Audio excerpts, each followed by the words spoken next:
ल साथीहरू, हामी गोरु लिएर मकै छर्न हिँड्यौँ है।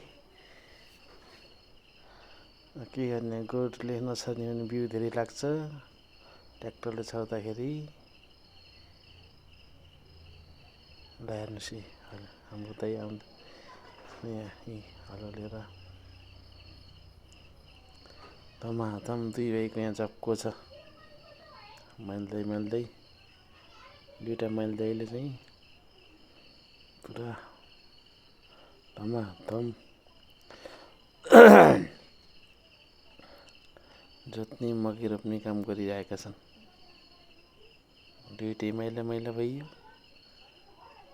हेर्नुहोस् पुछुन उठेर दुघ्राउँदैछन् गोरु। हेर्नुहोस् त।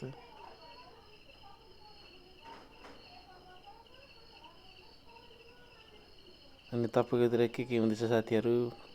मकै छर्नु भयो कि भएन? पानी परेछ कि परेको छैन?